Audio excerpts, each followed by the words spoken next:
All right, Robert. Well, one of the main criticisms of you and of me is that we're Islamophobes and that we spread Islamophobia. Now, according to what we hear in the media, where does Islamophobia come from? Well, according to the media, David, it comes from us.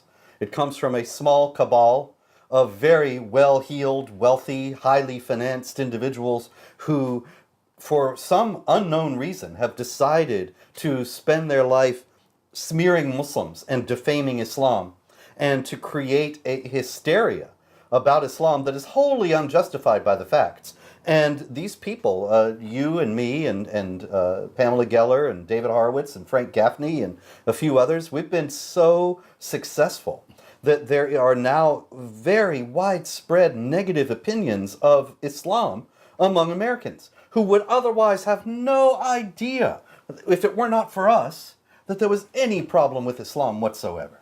And this has to be where charges of racism come in, right? Because Yes. if our criticisms, if what we say has really nothing to do with Islam, then our agenda must come from somewhere else. And Yes. so it must be something like racism, as if Islam is a race or something like that. But we must have some other agenda by which we're just randomly attacking Muslims.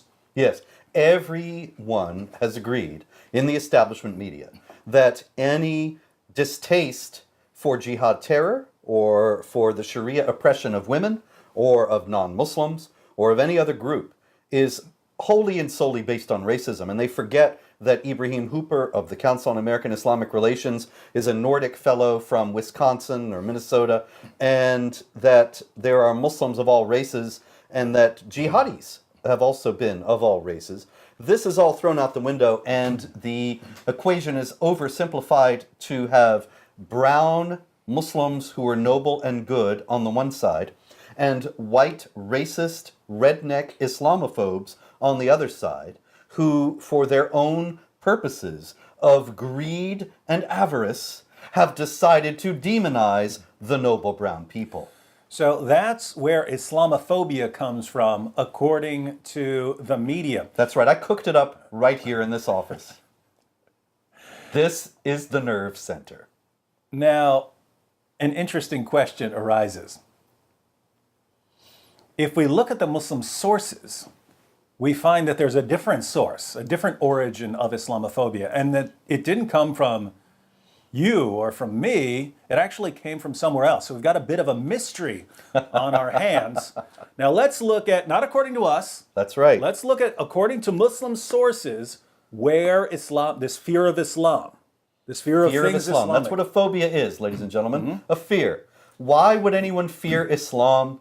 Well, tell us from the Quran. And keep in mind, a phobia is an irrational fear, right? It's not, here are my reasons that I'm scared. It's something just, I don't even have any reasons for that. I'm just terrified of this, right? Yes. Where does that sort of thing come from?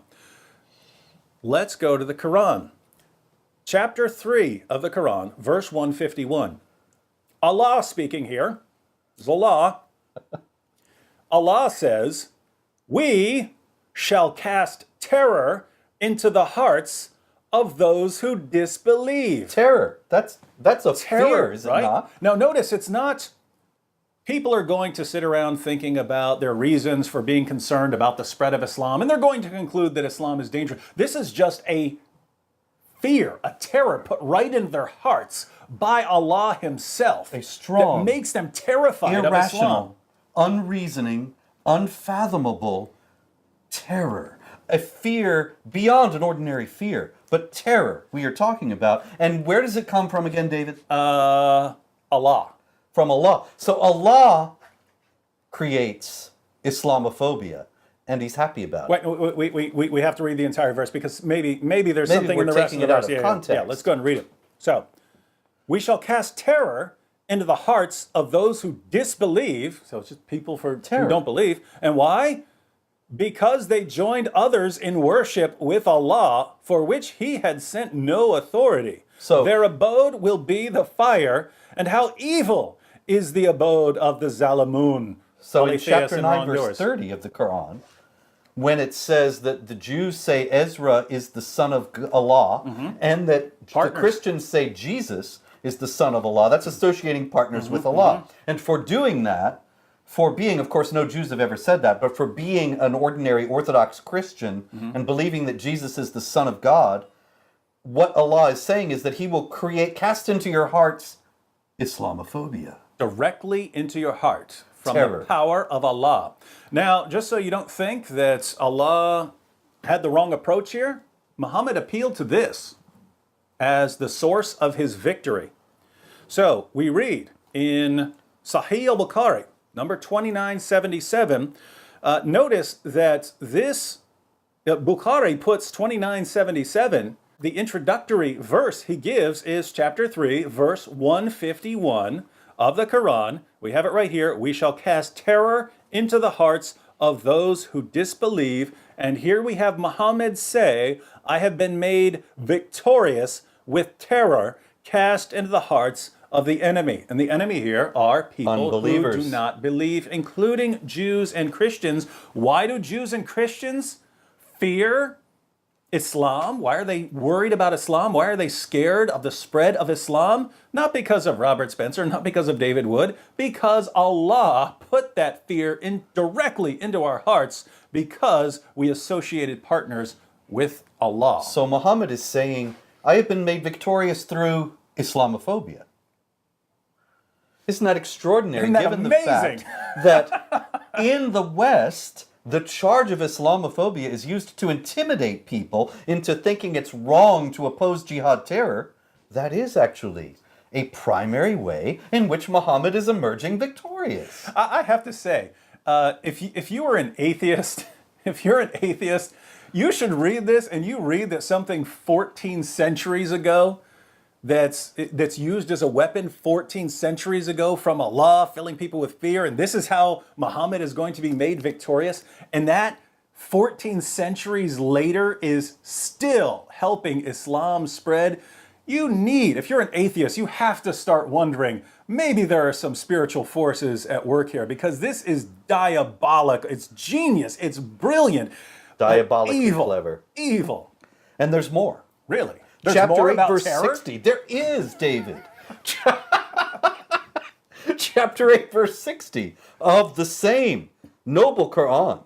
Against them make ready your strength to the utmost of your power, including steeds of war. Let's just pause there to note that those who say that jihad is primarily a spiritual struggle, you don't really need steeds of war to try to better yourself and to become a holier person closer to Allah. If your jihad is going to the gym, you don't need steeds of war. Unless right? your car broke down. Yeah.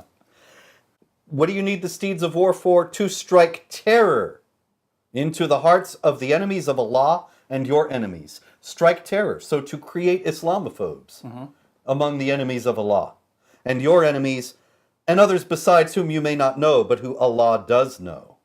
So Allah strikes terror directly into our hearts, but Muslims are also commanded By means of hot war with steeds of war, to strike terror into our hearts. to create Islamophobes.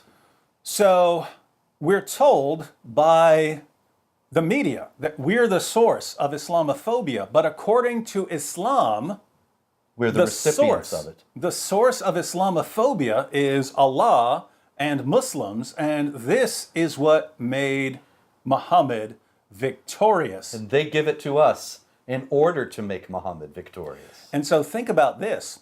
When the media says that we're the source of Islamophobia, they're saying that Allah and Muhammad are wrong. And that is Islamophobic. What could be more Islamophobic than to declare Muhammad wrong? And yet, the New York Times, the Washington Post, CNN, all the rest of them, guilty of Islamophobia.